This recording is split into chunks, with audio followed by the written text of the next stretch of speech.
آپ صلی اللہ علیہ وسلم نے 7 ایسے ہلاک کر دینے والے گناہ، ایسے مہلک گناہ جن سے امت کو بچنے کا حکم دیا ہے کہ اگر وہ مسلمان آدمی ان 7 گناہوں سے نہیں بچے گا یا یہ 7 گناہ کرے گا تو اس کے ہلاکت کا سبب بنتے ہیں۔ وہ 7 گناہ کون کون سے ہیں؟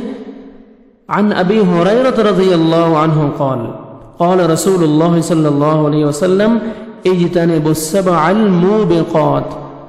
حضرت ابو ہریرہ رضی اللہ تعالی عنہ بیان کرتے ہیں اور اللہ کے رسول صلی اللہ علیہ وسلم نے فرمایا 7 ہلاک کر دینے والے گناہوں سے بچتے رہو۔ اجتنبوا السبع الموبقات، 7 ہلاک کر دینے والے گناہوں سے بچتے رہو۔ قالوا یا رسول اللہ، قالوا یا رسول اللہ وما ہن، آپ سے پوچھا گیا اللہ کے رسول صلی اللہ علیہ وسلم وہ کون سے 7 گناہ ہیں؟ اللہ کے نبی صلی اللہ علیہ وسلم نے فرمایا الشرک باللہ، پہلا گناہ کون سا جو انسان کو ہلاک کر دیتا ہے؟ الشرک باللہ۔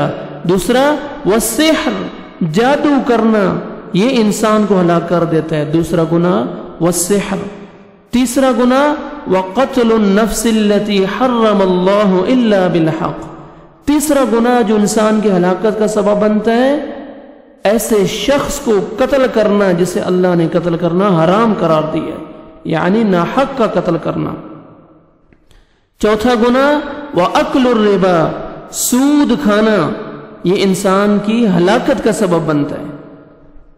پانچواں وَأَكْلُ مَالِ الْيَتِيمِ، یتیم کا مال کھانا، یہ انسان کی ہلاکت کا سبب بنتا ہے۔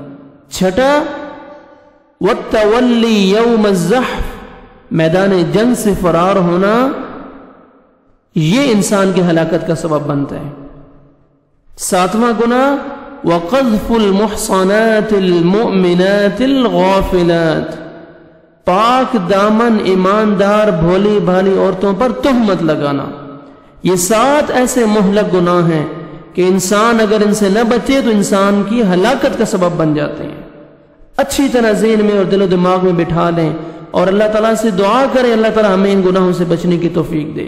پہلا الشرک باللہ، شرک اللہ کے ساتھ کرنا، دوسرا جادو کرنا، تیسرا ناحق کو قتل کرنا، چوتھا سود کھانا، پانچواں یتیم کا مال کھانا، چھٹا میدان جنگ سے بھاگنا، اور ساتواں مہلک گناہ پاک دامن مومن عورتوں پر، بھولی بالی عورتوں پر تہمت لگانا۔